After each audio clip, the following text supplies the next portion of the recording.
são de facções aí, principalmente o PCC, que virou de fato uma multinacional, né?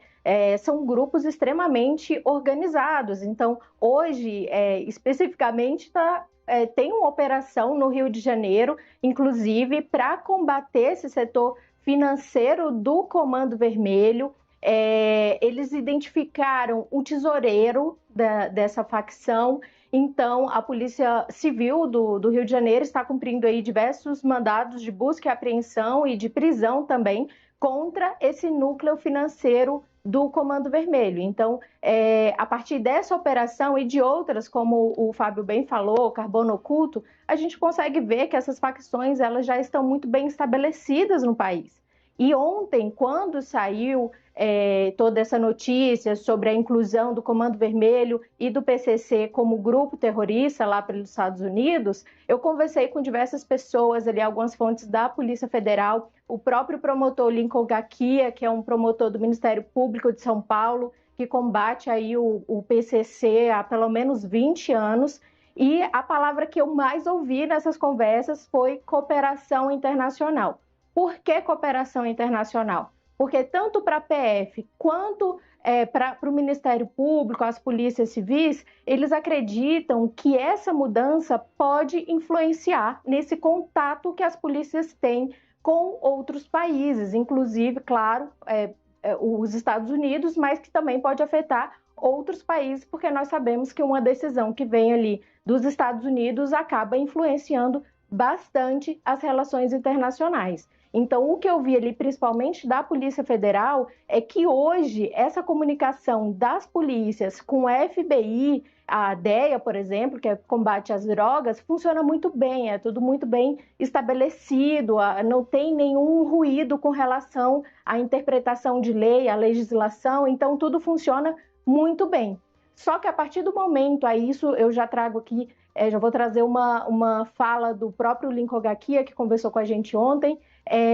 Acontece que quando tem essa mudança, quando esses grupos passam a ser considerados terroristas pelos Estados Unidos, essas investigações elas não são mais atribuições do FBI, por exemplo, elas passam a ir para a CIA, que é um órgão muito mais fechado e que não tem essa troca de informações com as polícias daqui. Então, na visão dele, isso pode prejudicar investigações que já estão em andamento e novas investigações, porque a partir do momento que os Estados Unidos começa a investigar empresas brasileiras, até outros suspeitos ali de pertencer a alguma facção criminosa e não compartilha essa informação com o Brasil, eles acreditam que pode ali acabar tendo risco para a soberania do país, que é o que é mais falado, principalmente pelo atual governo, que é uma mudança que afeta drasticamente a soberania do país. Então,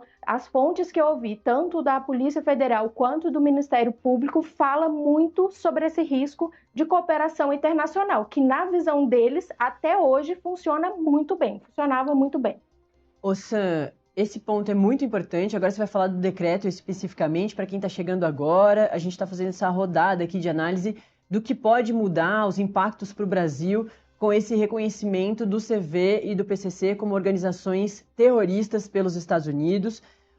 Sam, também acho que um outro ponto interessante de reforçar nessa esteira da Mirelle é que, a partir desse momento, a justiça americana, por exemplo, também não avalia medidas com antecedência que os Estados Unidos podem fazer contra esses países que têm essas organizações terroristas, como aconteceu com a Venezuela, com a captura do Nicolás Maduro. A justiça foi falar sobre isso depois, ela nem ficou sabendo da atuação, porque ali se colocava que o Nicolás Maduro era inclusive líder desse grupo terrorista ali especificamente, que depois disso tudo os Estados Unidos até voltaram atrás, disseram que ele não era o líder desse grupo terrorista. Mas acho que esse ponto também que a Mirelle trouxe, de que o FBI, o DEA, né, o Departamento ali antidrogas dos Estados Unidos, isso tudo sai da mão deles e passa a ser um controle especificamente do governo americano, do Departamento de Estado dos Estados Unidos, e não passa também pela justiça. A justiça não vai avaliar se concorda ou não com especificamente uma ação que pode ser até bastante grande como a captura de um presidente, o Sam.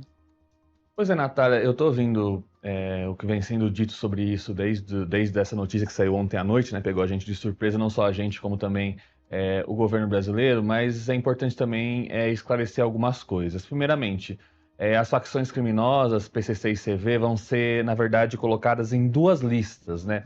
Uma lista que ela é focada no sufocamento financeiro, então elas passam a ser instituições, o PCC já é, né? Mas elas figuram, o PCC e CV, numa nova lista como instituições sancionadas ali, a gente está falando aí de sancionada financeiramente, então é um trabalho conjunto do Departamento de Estado com o Departamento de Tesouro, e também existe a designação como Foreign Terrorist Organization, né, organização terrorista estrangeira, que aí é a designação que gera consequências criminais, então quem dá apoio material pode ser condenado a 20 anos de prisão nos Estados Unidos. Se você dá apoio material a essas organizações e esse apoio resulta em morte, lá nos Estados Unidos você pode pegar prisão perpétua.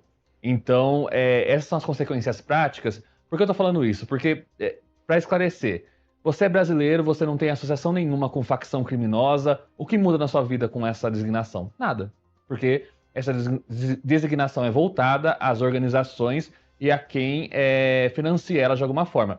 Outra coisa que a Mirelle falou, e eu acho essa parte mais preocupante, é que ela diz que as autoridades brasileiras que ela ouviu estão falando que essa designação tira o FBI de qualquer investigação das organizações terroristas. Isso não é verdade, tá? O FBI tem, inclusive, uma força-tarefa conjunta justamente para investigar essas organizações terroristas estrangeiras. Então, talvez na questão ali da cooperação internacional, isso precise ser enfim, melhor costurado, mas aí é uma questão até de atitude do próprio governo brasileiro, mas não é verdade que o FBI não investiga organizações terroristas estrangeiras, muito pelo contrário, eles têm uma seção, inclusive, no site dedicada a essa cooperação. Então, essas autoridades brasileiras que estão falando isso, eu acho que elas estão até um pouco desinformadas sobre qual é o papel do FBI nessas investigações. E eu queria destacar também uma última coisa, que é o destaque internacional dessa decisão. Hoje o The New York Times é o lead, o primeiro parágrafo da matéria do The New York Times, a gente tem a matéria aí, falando que essa designação aconteceu após pressão dos filhos do ex-presidente Jair Bolsonaro, o encarcerado Bolsonaro, como diz a matéria do The New York Times. Então aí, de certa forma, a segunda imagem tem ali o primeiro parágrafo isso, que aí diz com todas as letras que foi feito com essa designação, aconteceu após pressão dos filhos do Jair Bolsonaro. O Eduardo e Flávio estiveram com o presidente Trump junto com o Paulo Figueiredo, né? E também estiveram ali no Departamento de Estado. Essa decisão é uma decisão do Departamento de Estado, no fim das contas é o Marco Rubio que decide, porém, isso não é feito sem consulta prévia à Casa Branca e, no fim das contas, ao próprio presidente dos Estados Unidos. Então, é seguro, enfim, supor que essa visita aí pode ter ajudado o presidente americano a destravar essa decisão, lembrando sempre que o próprio Paulo Figueiredo, que estava lá na Casa Branca, contou pra gente aqui no Metrópolis que o presidente Trump se surpreendeu quando eles deram um dado para ele que 1/4 da população brasileira vive sob algum tipo de domínio das facções criminosas. Eles falaram isso pro presidente Trump, e o presidente Trump teria respondido: nossa, então vocês não controlam o próprio território? E aí, 2 dias depois, vem essa designação. É algo que chama atenção também, que mostra ali que, de fato, eles voltaram com uma decisão, aí se é positivo ou não, cada um avalia de alguma forma. A gente vê aqui que realmente tem muitas opiniões a respeito, mas o fato é que foi muito em cima ali pra gente não associar uma coisa a outra. Tá bem óbvio que realmente a visita deles destravou isso aí. Eu queria falar justamente sobre os territórios. Ouvi já também uma análise do Lincoln Gakia de ontem para hoje, falando um pouco diferente disso que o Sam trouxe pra gente, que se você não tem nenhuma ligação com o PCC ou com o CV, você tá tranquilo, não vai acontecer nada contigo. O Lincoln Gakia levantou uma questão que eu queria ouvir do Fábio e da Mirelle, que é uma pessoa que mora no Complexo do Alemão, mora numa região, portanto, que está ali dominada pelo Comando Vermelho. Não tem nada a ver com o Comando Vermelho, nada a ver. Trabalha ali de forma honesta, nunca conheceu ninguém do Comando Vermelho, mas é uma área que é dominada pelo Comando Vermelho. Isso acontece em São Paulo também, em áreas dominadas pelo PCC E tem um montão de gente que mora lá que não tem nada a ver com o PCC. E aí o Lincoln Gakia levanta essa questão. Essa pessoa vai conseguir tirar o visto? Ou se ela já tem o visto, porque já trabalhou nos Estados Unidos e tal, vai continuar? Vai ter o visto dela cancelado? Eu queria ouvir um pouquinho do Fábio e da Mirelle sobre esse ponto, né? Sobre, sim, os civis que não tem nada a ver com o PCC e com o CV, se podem ser prejudicados com essas medidas. O primeiro Fábio, que a Mirelle já falou por último. Tia, essa é uma pergunta, acho que difícil de responder agora. A gente ainda vai mensurar o impacto dessas ações. Só pegar uma carona no que o Sam falou no final, que eu acho que eu vi também, não falei ontem com o Gakia, mas já tinha conversado com ele até num evento sobre segurança pública aqui em São Paulo, já em cima dessa possibilidade, né, que acabou se concretizando agora com o anúncio do PCC como um grupo terrorista. A preocupação deles não é o fato de que o FBI vai deixar de investigar o crime organizado ou de ter essa cooperação internacional que já existe e ocorre de uma forma muito fluida, né, entre os dois países para combater a maior facção criminosa do país. A questão é que essa mudança ela abre uma brecha, uma possibilidade para que a CIA passe a fazer uma investigação aí dentro do guarda-chuva ali do Departamento de Estado americano, enfim, fora do Departamento de Justiça, da DEA, fora desse trânsito que já é muito bem estabelecido dessa cooperação internacional, que seguem ritos específicos, a CIA pode fazer uma investigação secreta, que é o que a CIA faz, paralela, que o Estado brasileiro desconheça, né? Então essa é a preocupação deles. Não de que o FBI vai parar de investigar ou de ter a cooperação, mas de que essa atuação agora, ou essa investigação, ela também pode ser feita pela CIA de uma forma secreta e o Estado brasileiro, as autoridades que investigam o PCC aqui há mais de 20 anos, como o Dr. Lincoln Gakia, não vão ter conhecimento. Pelo que eu entendi do que ele já tinha me falado no passado e que a Mirelle falou agora, essa é a preocupação deles. Sobre a questão do controle territorial, Nath, a gente tem uma questão de controle territorial que não é do Estado brasileiro, que extrapola as duas maiores facções do país, né? Por exemplo, no Rio de Janeiro, a gente tem várias comunidades ali que têm um controle territorial feito por milícias, né? Que são grupos que vêm das polícias e que passam a extorquir os moradores daquela região e controlar. Então tem uma disputa de território, e isso principalmente no Rio de Janeiro, aí não é um problema daqui de São Paulo, onde esse controle territorial, quando ele ocorre, e não é igual ao do Rio, mas ele de fato é feito pelo PCC, que é a facção dominante aqui no estado, mas lá no Rio a gente tem outras organizações criminosas, que não são essas duas mais famosas aqui no Brasil, que são as maiores, o PCC e o CV, mas que é feito por outro tipo de grupo que não é, né, do estado, e ali no caso formado por milicianos, né, gente que vem da polícia militar e passa a fazer esse controle em algumas comunidades. A gente cansou de ver ações e operações no Rio de Janeiro que miravam enfrentar esse tipo de controle aí paraestatal e que quem estava no comando não era o CV e sim as milícias. Aqui em São Paulo, o que eu acho que é importante a gente destacar é que a gente não tem na estrutura do PCC, o PCC não vive do controle territorial. E, inclusive, o senador Flávio Bolsonaro, no vídeo que a gente exibiu agora há pouco, ele enfatizou muito isso, né? Que ele, até o Santos destacou, né?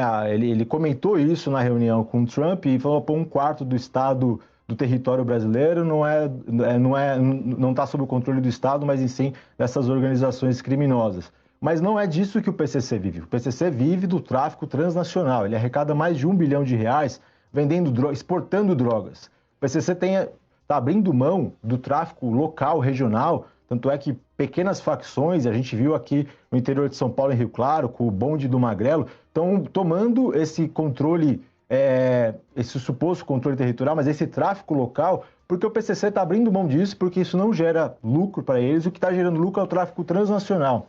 E é um tráfico que sequer, na maioria dos casos, eu não tenho os números aqui precisos, mas basta ver todas as operações que a gente noticia aqui no Metrópolis nos últimos anos.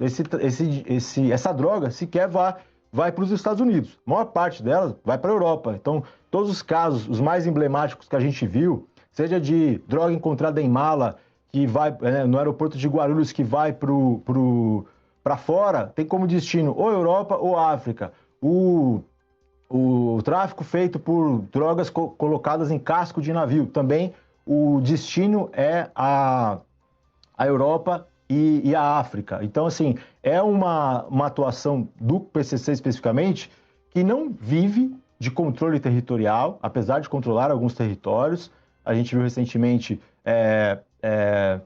a influência, recentemente não, historicamente, a influência que o PCC tem, por exemplo, na favela de Paraisópolis, né? E aí, recentemente, a Polícia de São Paulo quis mostrar que ela pode entrar em Paraisópolis a hora que ela quiser, foi lá e fez uma operação, mas o PCC vive do tráfico transnacional, né? Então, assim, essa coisa de controle territorial, aqui em São Paulo, ela não faz muito sentido, é um discurso que não faz muito sentido. E a pergunta que fica no ar é de que forma classificar o PCC como um grupo terrorista pode auxiliar o Brasil. Aí eu não estou falando dos Estados Unidos, porque para os Estados Unidos é até compreensível o governo fazer uma classificação dessa para ter mais recursos, mais elementos para proteger o Estado americano. Muito embora eu não vejo os Estados Unidos como um comércio, o principal comércio das drogas do PCC. Mas para os Estados Unidos faz sentido. Agora, para os brasileiros, qual o ganho disso, né? Qual o ganho? Com os investigadores e gente que está há muito tempo na linha de frente com quem eu conversei, eles não enxergam uma vantagem no enfrentamento, né, com essa mudança de nomenclatura, né? É preciso ter mais cooperação, é preciso, de fato, seguir o caminho do dinheiro e mirar uma atuação que não é o enfrentamento nas comunidades, nesses supostos territórios controlados pela facção. É mirar o que eles têm mirado agora, que é aqui, são as fintechs, são os fundos de investimento, os fundos caixa preta que escondem o dinheiro, né? Que é onde esse pessoal lava o dinheiro. Não está lá na comunidade mais, né? Está aqui na Faria Lima e esse caminho, muito tardiamente, mas o Brasil começou a seguir e tem feito, né? Precisa fazer mais, né? Tá mais sofisticado, né? Eles estão usando criptomoeda para lavar dinheiro, para esconder dinheiro, enfim. Então, eu acho que é menos uma questão de controle territorial, que é o que está nessa retórica geopolítica, e mais um enfrentamento ali de seguir o caminho do dinheiro, e o dinheiro está mais aqui na Faria Lima do que em Paraisópolis. Mirelle, queria te ouvir também sobre isso e colocar, acho que a gente não mencionou ainda a participação de autoridades políticas em diversas dessas operações que a gente vira e mexe conversa aqui. Você traz deputado investigado, vereador investigado, então acho que também a institucionalização dessas milícias e principalmente do Comando Vermelho e do PCC através de autoridades políticas que também muitas vezes são investigadas nessas operações todas, o que pode trazer a argumentação para muita gente de que essas organizações criminosas estão com uma atuação política, eles já estão dentro da política, já estão dentro das câmaras, enfim, das assembleias. Acho que também é interessante da gente mencionar essa participação política ou integrantes políticos de autoridades políticas em esquemas criminosos do PCC e do CV. Ô, Nath. Desculpa. Falar? Deixa eu só... Acho que o Fábio vai adicionar mais um ponto. Eu queria só citar um exemplo, porque quando surgiu todo esse debate, para mim veio à tona o que eu acho que é o símbolo ali de um ato terrorista, que se assemelha a uma prática terrorista que aconteceu aqui em São Paulo, foi o assassinato do Vinícius Gritzpa. O Vinícius Gritzpa era um delator do PCC, depois a gente descobriu que ele também tinha delatado policiais. Ele foi executado à luz do dia, na frente do aeroporto de Guarulhos, o maior aeroporto de São Paulo. Fuzilado. Aquilo é um exemplo clássico ali de um ato que você fala, terrorismo, né, um ato terrorista, um rapaz que é fuzilado desembarcando no maior aeroporto do país. E aí, depois da investigação, a investigação seguiu, muito conturbada, cheia de intervenções e tal, descobriu-se que tinham policiais militares associados ao PCC, né, envolvidos na morte do Gritzpa. Ele foi... 3 PMs, pelo menos, e 3 membros do PCC foram denunciados. Então, para além dessa conexão que eu estava falando, dessa infiltração nas prefeituras, é a infiltração nas polícias, né? Então, você vai ver que tem... Se todos os faccionados viraram terroristas, a gente está cheio não, mas tem vários terroristas dentro da própria polícia aqui de São Paulo. Esse é um ponto alarmante também e que deixa essa situação ainda mais complexa para a gente avaliar e saber exatamente qual é o caminho que a gente tem que seguir nesse enfrentamento aqui no Brasil. Desculpa, Mirelle, por te interromper. Imagina, faz parte. Não, e o que o Fábio falou é muito importante porque toca exatamente no ponto que a Polícia Federal defende hoje. Porque para a Polícia Federal, o terrorismo ele tem uma finalidade específica. Ele precisa ter o objetivo de promover esse pânico. E circulando ali pelas autoridades do Rio de Janeiro, a gente sabe que a Polícia do Rio de Janeiro, em geral, ali, ela acaba defendendo muito essa questão, até o termo, né, narcoterroristas. Eles defendem muito essa questão de que o Comando Vermelho, ali no caso do Rio de Janeiro, ele atua para espalhar o pânico.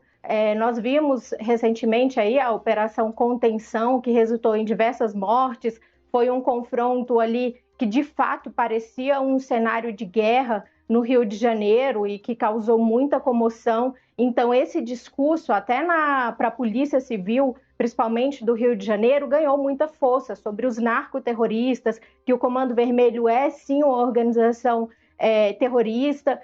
Só que para a Polícia Federal, agora eu vou fazer o contraponto, eles precisam se alinhar e atrelar muito ao que está na lei. E o que está na lei hoje, que inclusive o combate ao terrorismo é responsabilidade da Polícia Federal, o que está na lei, a diferença entre a Operação Contenção no Rio de Janeiro, com diversas mortes, com o terrorismo em si, é a finalidade. Para a Polícia Federal, as facções elas têm como finalidade obter lucro, e isso a gente está aí noticiando em diversas operações. Esse próprio movimento do PCC na Faria Lima ilustra muito bem isso, que as facções hoje elas buscam o lucro. O próprio Comando Vermelho, que começou lá nos anos 70 como Falange Vermelha, né, foi o primeiro nome aí do Comando Vermelho, que mexia muito com assalto a banco, tráfico de drogas. Depois ali dos anos 80 passou a ser chamado de Comando Vermelho e hoje já tem uma envergadura completamente nova. A gente vê que o Comando Vermelho antes funcionava como uma espécie de franquia, né? Não tinha essa hierarquização, essa estrutura tão bem formada como o PCC, uma estrutura de liderança, de cúpulas, mas cada filial ali no seu estado tinha sua própria liderança e pagava ali para usar esse nome Comando Vermelho. Mas mesmo assim, uma facção que sempre teve um histórico muito grande de violência, a gente sabe que as ações do Comando Vermelho no Rio de Janeiro são extremamente sangrentas, né? Com os tribunais do crime também, mas passou a se infiltrar na política, passou a se infiltrar na lavagem de dinheiro, começou a copiar esse comportamento ali que era muito das milícias, que é de cobrar da própria comunidade uma taxa para gás, taxa para internet. Nós já noticiamos aqui que o Comando Vermelho conseguiu até instalar ali em diversas comunidades do Rio de Janeiro o CVNet. Então a comunidade acaba ficando completamente refém e, de certa forma, aí entra ali também um pouco do que o Sam falou, né, sobre essa questão de quem financia o crime. Essas comunidades, elas acabam sendo obrigadas a pagar uma taxa. São pessoas de bem, são trabalhadores que vivem ali refém dessas facções criminosas e precisam pagar essa taxa, porque a gente sabe que numa comunidade dominada pelo Comando Vermelho, se você não paga uma taxa, você não vai, um pai de família não vai querer abrir essa guerra ali, iniciar uma guerra com um Comando Vermelho que tem armas de guerra.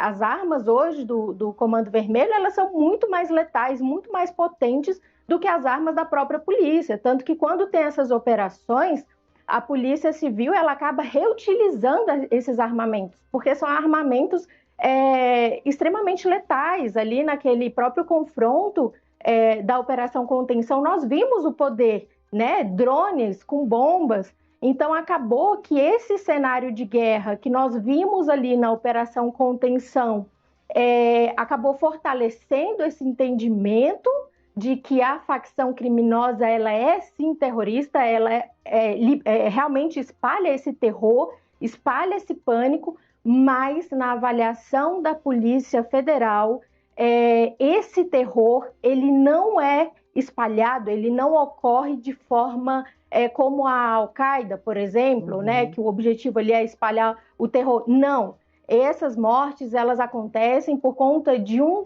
embate com a polícia, não é? Tem um objetivo específico, eles querem, ali no Comando Vermelho, eles querem ampliar territórios, eles não combatem só a polícia, mas eles também combatem as milícias, né? A gente sabe que ali a disputa por aquelas comunidades é muito sangrenta, é muito forte. Então, hoje no Rio de Janeiro, a gente tem o Comando Vermelho, tem as milícias, tem o Terceiro Comando Puro, que também é uma facção criminosa muito importante ali, apesar de não ter entrado nessa lista, é uma facção que ela está se expandindo e que tem um poder letal também muito forte. Então, é importante trazer aqui para essa discussão esse entendimento da Polícia Federal, que para eles o objetivo maior das facções criminosas hoje do Brasil é a obtenção de lucro. Não tem, em nada se confunde com organização terrorista, segundo aí a nossa própria legislação, né? Perfeito. Samuel Puncher, mais uma rodada contigo para a gente encerrar. Destacar o que o Fábio Leite citou há pouco ali, sobre essa atuação do PCC, que virou uma organização transnacional tão grande, né, que eles abrem mão ali da pequena biqueira, vamos chamar assim, porque eles estão preocupados ali nesse fluxo enorme de drogas aí para os outros países da América Latina. Enfim, eles realmente são uma organização que estão trabalhando muito no macro e tem essa infiltração mesmo na Faria Lima, na política, como a própria Natália André destacou. Então a gente vê isso no dia a dia e a gente vê também essas operações aí que tentam combater, enfim, o andar de cima ali. Mas também, o que a Marielle falou que também é importante é que, de fato, existe ali uma repressão a quem é vítima dessas organizações aí, quem está sob o jugo delas. Isso acontece no Rio de Janeiro porque, de fato, ele tem um controle territorial, que é um absurdo, né? Existem áreas no Rio de Janeiro em que o Estado não entra, em que existem leis da facção, você não pode usar capacete, você não pode ir em determinado local, não pode fazer determinada sigla. Isso é um absurdo, de fato, isso é acabar com a soberania. Quando uma parcela do território não é controlada pelo Estado, isso é um ataque à soberania também. Então, eu acho que o único cuidado que a gente tem que ter, eu tenho algumas imagens aí, inclusive, que estão aqui do meu lado, esse é o site do FBI sobre o trabalho contra o terrorismo. E aí tem a foto que eu mandei também, que é o destaque no site do FBI sobre as parcerias de combate ao terrorismo. Então, o FBI tem essa atuação de parceria com países para combater as organizações terroristas estrangeiras. Então, por mais que seja nosso papel aqui também ressaltar esse risco que pode acontecer à soberania, essa questão de que a gente tem que ficar muito atento com possíveis ações norte-americanas aqui no Brasil, mas a gente está fazendo uma projeção, a gente está supondo, porque a gente tem de fato que nos Estados Unidos, uma decisão soberana dos Estados Unidos, essas organizações são consideradas organizações terroristas estrangeiras. E a consequência disso é qual? É criminal lá nos Estados Unidos para os membros dessas organizações e também consequências econômicas, então asfixia financeira. E só para encerrar, a gente tem vários exemplos aqui na América Latina, MS-13 de El Salvador, a gente tem o Trem de Aragua, né, da Venezuela, que aí teve de fato uma operação militar focada no ditador Nicolás Maduro, a gente tem cartéis mexicanos, a gente não vê operações militares frequentes dos Estados Unidos invadindo esses países. A gente teve a decapitação do Maduro ali, mas fora a gente não vê uma constante de ataques, pelo menos por enquanto a gente não viu isso, Donald Trump é imprevisível, né? A gente não viu uma constante de ataques focada nesses cartéis, nessas organizações. Então é só o cuidado que a gente tem que ter, de ao mesmo tempo destacar que isso pode ter um desdobramento negativo com relação à soberania nacional, mas ao mesmo tempo também de não embarcar numa narrativa que às vezes está focada ali em não tentar reavaliar essa relação com o próprio FBI para expandir essa parceria de combate a essas organizações terroristas e só focar no que pode acontecer e a gente ignorar os fatos, que são de fato o que está no decreto americano e o que de fato acontece com relação à atuação dessas organizações no Brasil. Enfim, são duas questões que andam em conjunto ali, mas que precisam ser sempre destacadas, né, Nath? Perfeito. Samuel Puncher, também Fábio Leite, diretor da redação de São Paulo, do Metrópolis.com, e a Mirelle Pinheiro, colunista, que está sempre aqui com a gente, trazendo esses detalhes sobre as organizações criminosas e também sobre as operações das diversas polícias pelo Brasil todo e fora. do Brasil. Muito obrigada, viu, aos três. A gente tinha mais um montão de questão, mas a gente vai seguir com a corda com alguns outros assuntos também bastante importantes. Obrigada, viu?